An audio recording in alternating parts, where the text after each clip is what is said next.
प्यारे बच्चों, आज हम आरोह भाग 2 में संकलित कहानी नमक का अध्ययन करेंगे, जो कि उर्दू लेखिका रज़िया सज्जाद के द्वारा लिखी गई है। तो सबसे पहले हम जानेंगे लेखिका के बारे में। रज़िया सज्जाद ज़हीर का जन्म 15 फरवरी 1917 को राजस्थान के अजमेर में हुआ था। इन्होंने बीए तक की शिक्षा घर पर ही रहकर प्राप्त की। शादी के बाद इन्होंने इलाहाबाद से उर्दू में एमए की परीक्षा उत्तीर्ण की। सन 1947 में ये अजमेर से लखनऊ आईं और वहां करामत हुसैन गर्ल्स कॉलेज में पढ़ाने लगीं। इन्हें बहुत सारे पुरस्कारों से भी नवाजा गया। इनका देहावसान 18 दिसंबर सन 1989 में हुआ।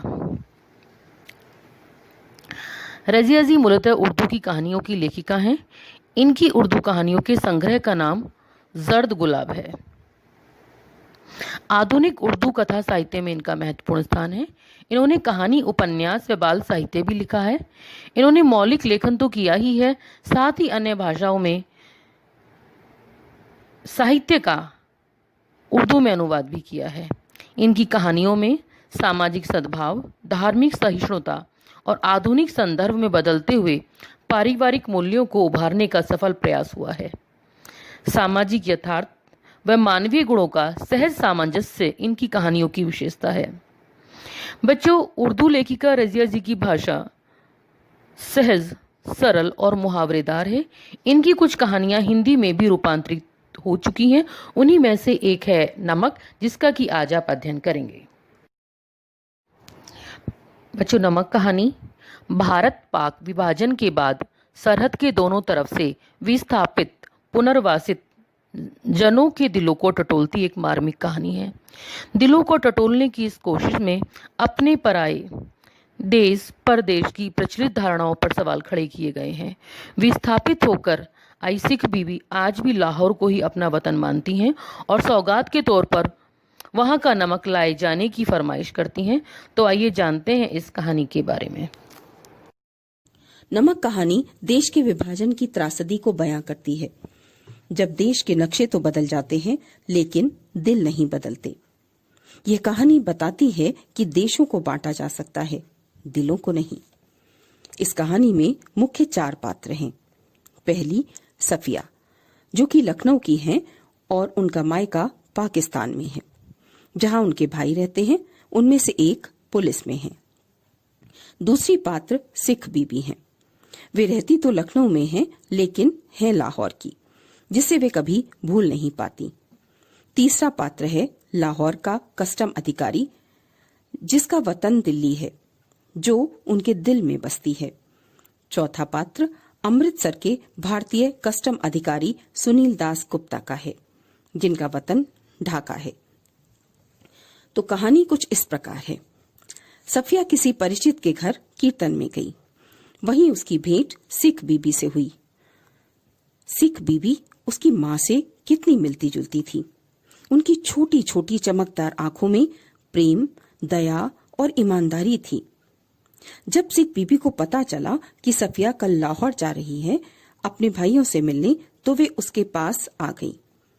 और तब उनकी बातचीत से सफिया को पता चला कि भारत विभाजन के समय उनका परिवार लाहौर से भारत आ गया था। फिर क्या था? फिर तो घूम फिर कर बात उनकी साडा लाहौर पर ही आकर टिक जाती।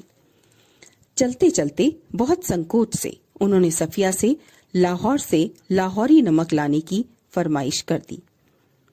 सफिया ने तो मान समान सिख बीबी को और उनकी फरमाइश को दिल में ही बिठा लिया था। सफिया ने 15 दिन पाकिस्तान में अपने भाइयों, परिवार और दोस्तों के साथ खूब अच्छे गुजारे। जब सफिया का वहां से चलने का वक्त आया, तो समस्या थी कि लाहौरी नमक की पुड़िया, जो कि 1 सेर भर की थी। बच्चों, मैं यहाँ बता दूं कि 1 सेर 1 किलोग्राम से कुछ ही कम होता है, यानी 933 ग्राम का 1 सेर होता है। हाँ, तो लाहौरी नमक लाना एक टेढ़ी खीर थी, क्योंकि नमक लाना ले जाना पाकिस्तान में गैर कानूनी था।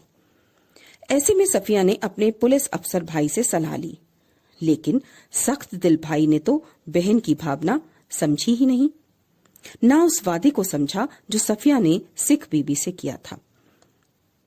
सफिया ने तो विभाजन से पहले ही गुजर चुकी अपनी मां की तस्वीर सिख बीबी में जो देख ली थी। भाई मां बेटी के इस नए रिश्ते को भी ना समझ सका। उसने बहन को सावधान किया, कस्टम से और कानून का डर भी दिखाया, लेकिन सफिया तो नमक ले जाने का संकल्प कर चुकी थी कि वह नमक ना तो चोरी से ले जाएगी और ना छिपाकर, बल्कि दिखाकर ले जाएगी, क्योंकि ना तो यह सोना चांदी है, ना स्मगल की या ब्लैक की कोई वस्तु। सफिया ने भाई से साफ कह दिया था कि सब कानून शासन के नहीं होते, बल्कि प्रेम, आत्मीयता और मानवता के भी होते हैं। और फिर कस्टम वाले भी तो मनुष्य ही होते हैं। भाई ने तो यहां तक कह दिया था कि साहित्यकारों का दिमाग थोड़ा सा घूमा रहता है और नमक तो वे ले नहीं जा पाएगी, उल्टे बदनामी भाई की ही होगी। फिर क्या था, लेखिका ने गुस्से से व्यंग किया, यदि दुनिया में सबका दिमाग अदीबों यानी साहित्यकारों की तरह घूमा हुआ होता तो दुनिया बहुत अच्छी हो जाती। यहाँ पर बच्चों, दिमाग घूमने से तात्पर्य है अलगाव से भरी इस पूरी दुनिया में साहित्यकार ही हैं जो प्रेम और भाईचारे का लक्ष्य लेकर चलते हैं, ये तात्पर्य है लेखिका का। क्रोधित हो गई सफिया भाई के व्यवहार से, आंखों से आंसू बहने लगे।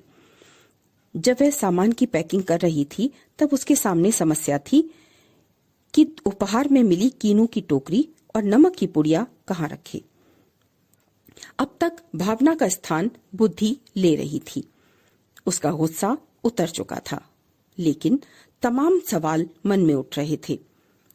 कस्टम वालों को नमक की पुड़िया दिखा देगी, लेकिन यदि ना जाने दिया तो फिर उस वादे का क्या होगा जो उसने मां समान सिख बीवी से किया था। तो क्या कीनुओं की टोकरी में छिपा दे? फलों की टोकरियां तो आते वक्त भी किसी की नहीं देखी जा रही थी, उसने सोचा। सफिया ने यही किया, कीनू की टोकरी में सबसे नीचे नमक की पुड़िया रख ली।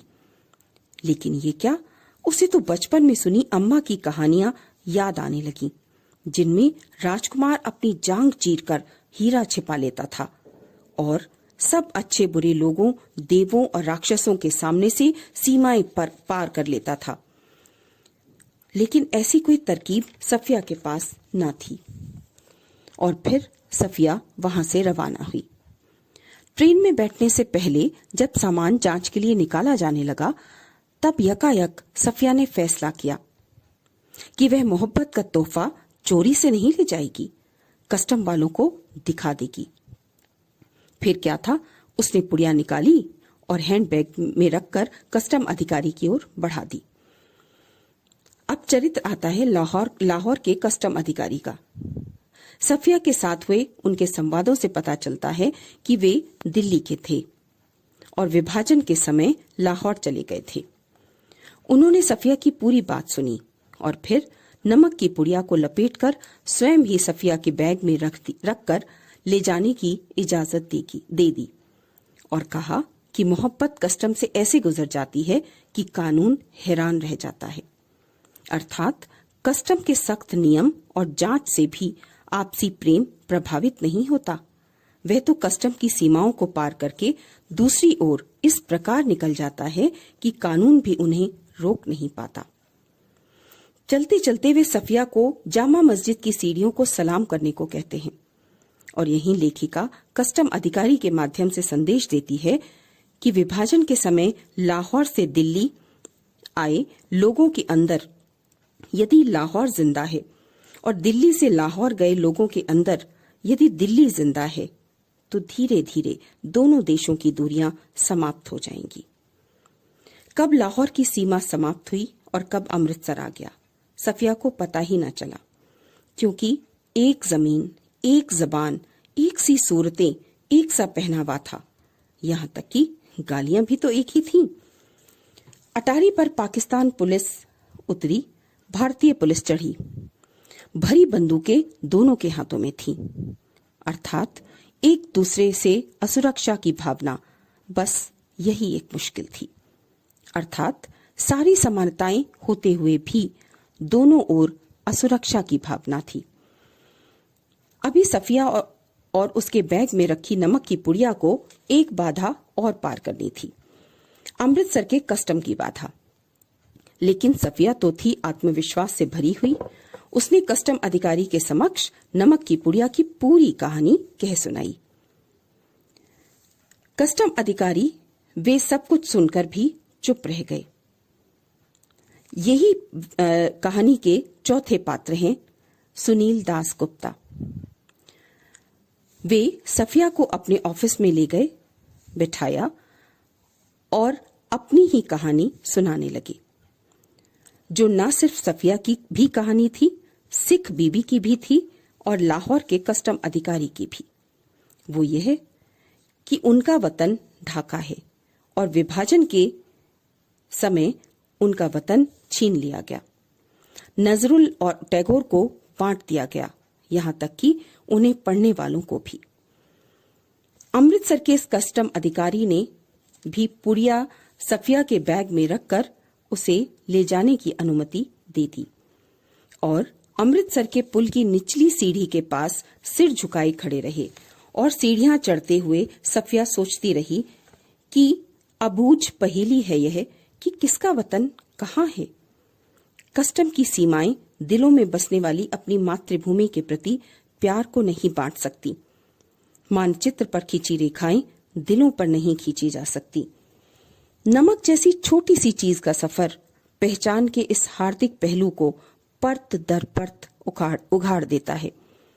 यह हार्दिक पहलू जब तक सरहद के आर पार जीवित है, तब तक यह उम्मीद की जा सकती है कि राजनीतिक सरहदें एक दिन बेमानी हो जाएंगी। धन्यवाद।